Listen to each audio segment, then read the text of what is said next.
online sosial media mungkin saya nggak kenal Mbak Natali, mungkin saya tidak kenal Mas Oon, yang nanti akan memperkenalkan aplikasi untuk Blood for Life di BlackBerry dan Android. Kenapa sih kita mesti bikin kayak gitu?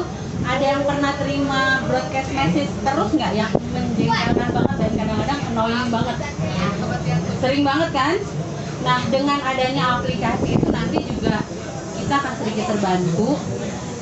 Semua sampah-sampah broadcast message itu akan berkurang dan kita berharap semakin tercipta kedekatan antara orang yang membutuhkan dengan orang yang rindu untuk mendonorkan darahnya. Karena tidak semua orang siap untuk online di internet kan, tidak bisa setiap saat. Ada yang sibuk kerja, ada yang sibuk jualan, ada yang sibuk jawabin pensiun, nggak bisa lihat Twitter timeline kan. Ya oke. Saya undang langsung Mbak Natali untuk menjelaskan tentang apa sih resus negatif dan kenapa kita mesti tahu resus negatif, resus kita apa gitu. Karena ada yang tahu nggak resusnya apa? Kalian udah pernah periksa belum? Udah, oh bagus, ini orang-orang PFL siap sih. Baiklah, ayo kakak, sini. Oke. Nah, kenalkan, tadi udah kenalan ya, kenalin lagi deh.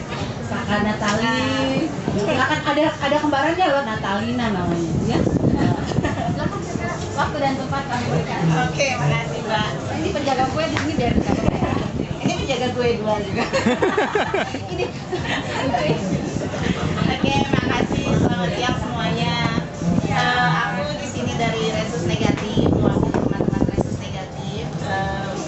Sebetulnya lebih baik aku mungkin ceritain kenapa kita perlu mengenali resus darah kita.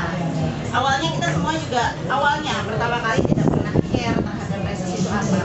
Kalau ditanya kayak kemarin kita sore, coba kita cek di sini, kita tes seberapa besar orang-orang yang tahu tentang resusnya.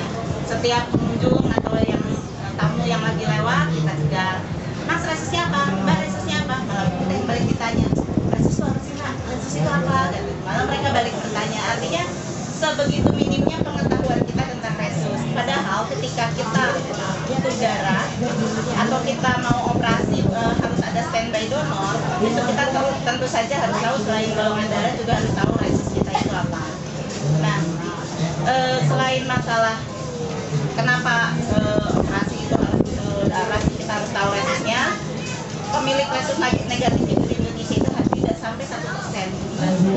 Jadi kalau misalkan resus darah kita positif, syukur-syukur pasti cek positif, ya udahlah, berbahagialah kita karena begitu banyak resus positif di Indonesia. Ada 99% orang di Indonesia yang resusnya positif. Tapi begitu kita tahu resus kita negatif, ya itulah disitulah kita baru merasakan betapa perlunya yang namanya sebuah komunitas atau sebuah keluarga yang memang memiliki kesamaan darah dengan kita. Kadang kalau mungkin kita mencari sekedar golongan darahnya O atau golongan darah A, mungkin ayah kita, ibu kita atau saudara-saudara kita yang lain ada.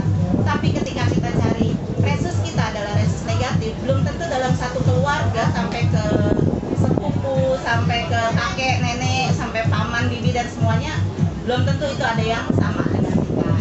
Kebetulan saya di sini ya termasuk yang bersyukur karena saya kembar dan kembaran saya juga resus negatif, jadi kita bisa saling support darah gitu.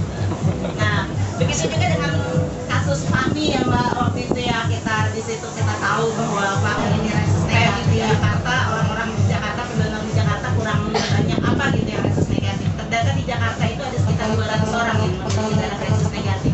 Tapi hanya mencari waktu itu kita mencari 4 kantong PRC dan 3 kantong trombosit negatif untuk Fahmi operasi.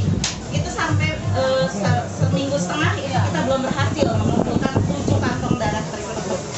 Nah ini luar biasa susahnya mencari darah resus negatif. Itu kita bicara di Jakarta. Belum lagi kalau misal bicara di daerah. Kemarin kita baru kehilangan dalam 3 bulan kita kehilangan 6 orang teman kita yang resus negatif karena mereka sakit, tidak sempat mendapatkan darahnya, akhirnya meninggal. Itu di Banda Aceh, satu kota, 6 pasien dalam 3 bulan berturut-turut kehilangan nyawa terakhir kemarin siang, dan 1 orang lagi meninggal ketika butuh darah 2 dalam kondisi situ kita tidak ada yang mampu untuk mendonorkan darahnya karena belum masa tenggang, akhirnya kemarin siang menghembuskan nafas terakhirnya. Itu kita di sini juga sangat merasa kehilangannya.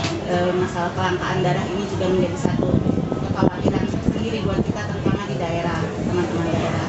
Selain itu, kalau misalkan seorang perempuan dengan darah resus negatif, itu dia punya resiko yang jauh lebih tinggi dibandingkan dengan laki-laki. Ada dampak langsung dari darah resus negatif itu, yaitu kemampuan sel darah merah resus negatif untuk membentuk antibodi ketika ada benda asing masuk ke dalam darahnya.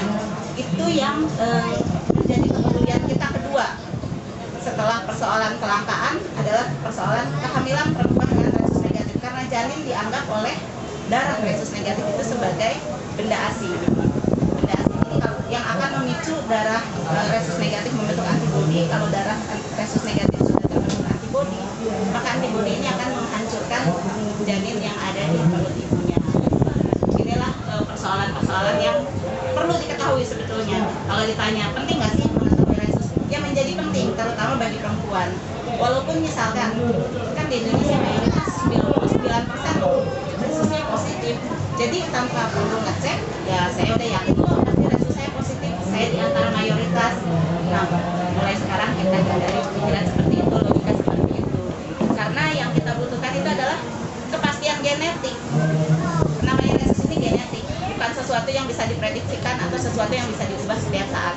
Genetik sejak kita lahir, sejak kita masih berbentuk embrio sampai kita mati nanti, yang namanya golongan darah dan namanya resus ini akan terbawa terus. Jadi nggak usah kita gambling dengan resus hanya persoalan karena mayoritas atau minoritas. Yang pasti ngecek 1 menit, tapi itu dampaknya untuk seumur hidup kita.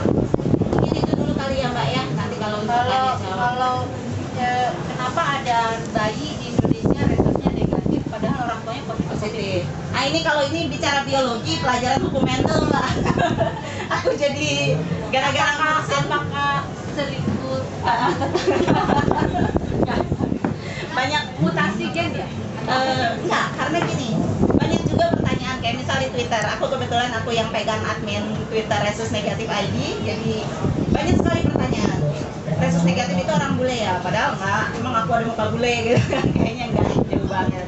Atau teman-teman misalkan lewat di scan kita, coba lihat di situ teman-teman yang pakai kaos beginian itu semuanya resus negatif. Mereka semua nggak ada yang mukanya Indo, nggak ada yang mukanya bule. Nah, jadi kalau di sini juga aku belajar banyak karena banyak pertanyaan serupa seperti itu. Akhirnya aku tahu kalau misalkan resus negatif itu kenapa bisa terjadi, ya karena ada hukum Mendel yang menjelaskan bahwa orang tua kita, kedua orang tua kita itu walaupun dua-duanya resusnya positif, tapi ketika anaknya kayak aku adalah resus negatif, berarti orang tuaku dua-duanya baik ayah maupun ibu adalah pembawa gen resesif resus negatif. Walaupun tidak selalu muncul gen itu, tapi ketika ibuku membawa resus negatif, ayahku membawa resus negatif. Ketika mereka menikah, anaknya ada yang resus negatif. Nah, nanti ketika aku menikah, suamiku resus positif, nggak serta-merta anakku ada yang akan langsung nurun darahnya dari aku, yaitu resus negatif. Nggak selalu seperti itu. Anakku dua-duanya resusnya positif, karena resus negatif itu gen yang sangat resesif. Dia tidak akan muncul secara langsung di generasi berikutnya. Tapi mungkin nanti bisa di buyut aku mungkin. Makanya dalam satu generasi aku aja, itu hanya aku dan saudara kembarku yang resusnya negatif. Jadi waktu aku sakit, demam berdarah, juga butuh darah, sama susahnya setengah mati sampai 2 minggu nggak dapat darah. Jadi tadi 4 kantong darah. Dari situ rata-rata teman-teman yang resus negatif rata-rata punya pengalaman seperti itu. Jadi mereka sudah tahu resusnya. Nah, buat teman-teman yang belum punya pengalaman sakit, butuh darah, atau misalkan teman-teman yang belum pernah mengalami, ada juga anggota kita yang sudah mengalami yang namanya persoalan tadi yang kehamilan. Anak pertama dia selamat, anak kedua, ketiga, keempat, kelima keguguran terus sampai dia harus kehilangan rahimnya karena sering dikuret seperti itu. Nah, persoalan-persoalan ini sebelum teman-teman di sini kan aku lihat banyak perempuan nih, sebelum misalkan kalian merit ada bayinya memang ngecek resus. Syukur-syukur resus positif. Kalau resus negatif berarti harus ada treatment khusus selama kehamilan untuk menghindari kehamilan beresiko. Mungkin itu sementara Mbak. Jadi yang mau ngecek resus ya sekarang kita selenggarakan sampai nanti jam 6 sore di booth kita secara gratis. Silahkan bisa resus. Langsung ada kartu